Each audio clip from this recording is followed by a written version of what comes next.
पूरा जिला जानता है पप्पू गिरधारी के लिए पप्पू गिरधारी किस तरह के आदमी हैं। उन्होंने कभी किसी को नहीं बख्शा, जिस संपत्ति पर हाथ रखा उसको छीन कर मारने। उनके खिलाफ आगे चल के हम गैंगस्टर और एनएसए में भी कार्रवाई करेंगे। अगर हम गलत हैं हम आपको लिख कर देते हैं, एफिडेविट के साथ प्लॉट वहीं छोड़ देंगे। इंस्पेक्टर इज्जतनगर निर्दोष है।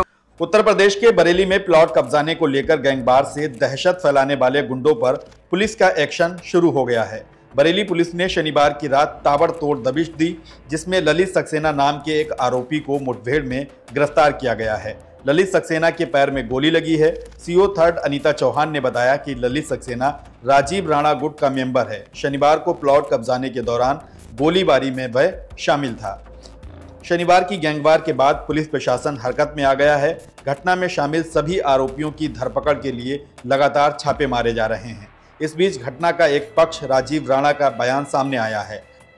राजीव राणा ने खुद को इस घटना से निर्दोष बताते हुए बरेली एसएसपी से निष्पक्ष जांच और कार्रवाई की मांग की है। देखिए राजीव राणा ने अपनी सफाई में क्या कहा है। मैं राजीव कुमार राणा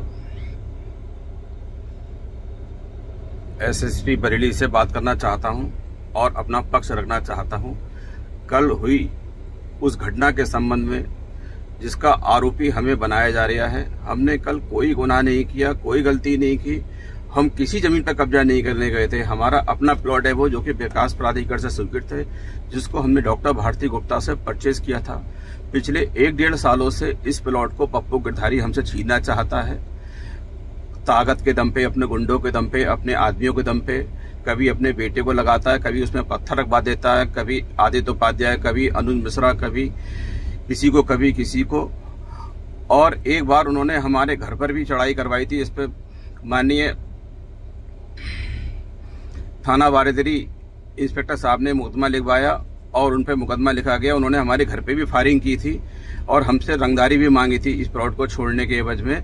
उसके बाद में पप्पू गिरधारी ने साफ साफ कहा ये प्लॉट हमें दे दो। हमने इसे देने को मना कर दिया। तब पप्पू गिरधारी ने कल किसी कोर्ट के आदेश को न मानकर, किसी रजिस्ट्री को न देखकर अपने आदमी को भेजकर जबरन हमसे प्लॉट छीनना चाहा। जबकि कल जो घटना घटी उसमें इतना बड़ा षड्यंत्र था, कोई सोच भी नहीं सकता। हमें आरोपी बनाया जा रहा था और हम सबको आरोपी बनाकर, क्रिमिनल बनाकर इस प्लॉट को पप्पू गिरधारी छीनना चाहता है, ताकि हम लोग जेल चले जाएं और इस प्लॉट पर पप्पू गिरधारी कब्जा कर सके आदित्य उपाध्याय के द्वारा। आदित्य उपाध्याय जिस कागज से इसको खरीदना चाहता है, छीनना चाहता है, खरीदना चाहता है, दिखाना चाहता है अपना वो प्लॉट, वो प्रॉपर्टी सन 1975 में सेल हो चुकी है। उसका कोई अंश बाकी नहीं है। हम कोर्ट गए, कोर्ट से डिसीजन हमारे फेवर में हुआ, कोर्ट का ऑर्डर हमारे पास था। हम थाना इज्जतनगर गए, आईजी महोदय से भी हम मिले जाकर। आईजी महोदय से बात हुई, उन्होंने थाना इज्जतनगर को कहा। और थाना इज्जतनगर जब हम गए तो उन्होंने कहा जब आपके पास कोर्ट का ऑर्डर है तो आप काम करिए, यदि कोई परेशानी आती है तो आप हमें बताइएगा। इंस्पेक्टर इज्जतनगर निर्दोष है, उन्होंने कोई गलत काम नहीं किया। उन्होंने कहा अगर आपके पास कोर्ट का ऑर्डर है तो आप कोर्ट के ऑर्डर में काम करिए, कोई परेशानी आती है, कोई आता है तो आप थाने आइए लौट कर, उसको भी थाने लाइए बुलाकर। हमने कहा ठीक है। हम प्लॉट पे शांतिपूर्ण तरीके से काम कर रहे थे, कोई परेशानी किसी प्रकार की नहीं थी। अचानक से आदित्य उपाध्याय उर्फ चन्नू पंडित, अभिराज उपाध्याय, अनुज मिश्रा, रिंकू जो कि पप्पू गिरधारी के बेटे हैं, पप्पू गिरधारी के सैफर जो कि जैन हत्याकांड के मुख्य आरोपी हैं, इन्होंने आकर अंधाधुंध से हमारे स्टाफ पर फायरिंग करना शुरू कर दी। अगर हमारा स्टाफ मौके से नहीं भागता तो कम से कम ये 4-5 लोगों का मर्डर कर देते। दोबारा से बरेली में जैन हत्याकांड जैसा केस हो जाता। और इन्हें कोई दर्द नहीं है, कभी कोई किसी को भी मार दे, ये इन्हें कोई परवाह नहीं है। ये जानते हैं किस तरह से बचा जाता है, निकलना जानते हैं। ये पप्पू गिरधारी का रिकॉर्ड पूरा शहर जानता है बरेली में। पप्पू गिरधारी के पास इस समय बहुत सारे लोग बाहर के हैं जो कि यही काम करते हैं। पप्पू गिरधारी शुरू से, अब से नहीं, पूरा जिला जानता है पप्पू गिरधारी के लिए पप्पू गिरधारी किस तरह के आदमी हैं। उन्होंने कभी किसी को नहीं बख्शा, जिस संपत्ति पर हाथ रखा उसको छीन कर मारने, चाहे उन्होंने किसी भी एंगल से छीना हो उसको, वो छीने। इस प्लॉट को छीनने में पिछले 1 साल से वो कामयाब नहीं हो पा रहे हैं। बराबर उनकी कोशिश है इस प्लॉट को छीनने की। जब हम न्यायालय चले गए, कोई बस नहीं चला, तब उन्होंने इस घटना को अंजाम देना चाहा। उन्होंने कहा इनको सीधा मरवा देते हैं, तब हम प्लॉट को छीन लेंगे। लेकिन भगवान का लाख लाख शुक्र है, हम सब लोगों ने भागकर अपनी जान बचा ली।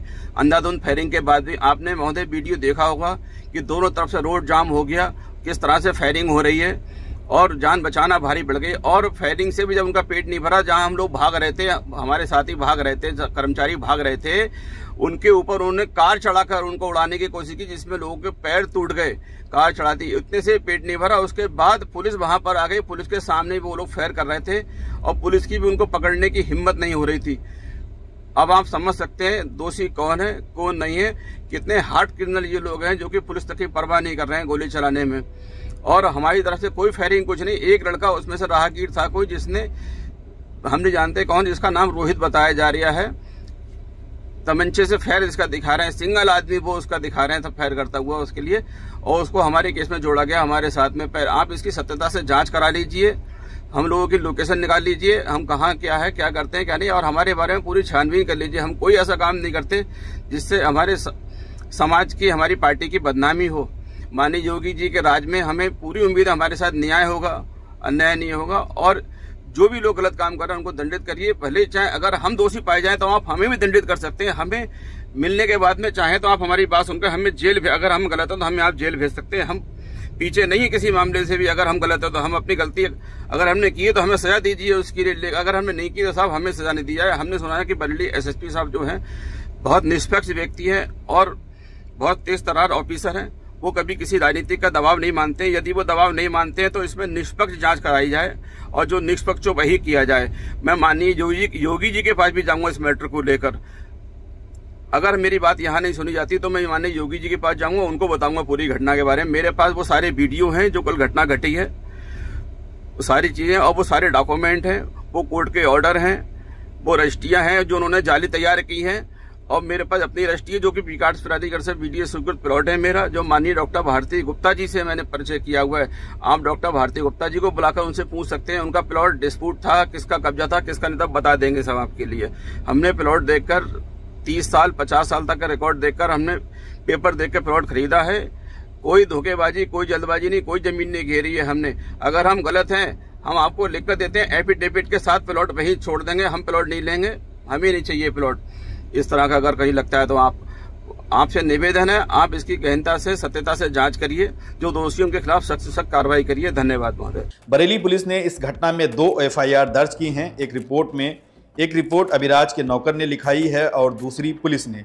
इसमें बिथरी चैनपुर से भाजपा के पूर्व विधायक राजेश मिश्रा उर्फ पप्पू भरतोल पर भी एफआईआर दर्ज हुई है। हालांकि पूर्व विधायक ने इस गैंगवार से खुद को दूर बताया है। अब बरेली पुलिस मामले की जांच के साथ अपराधियों की कमर तोड़ने में जुट गई है।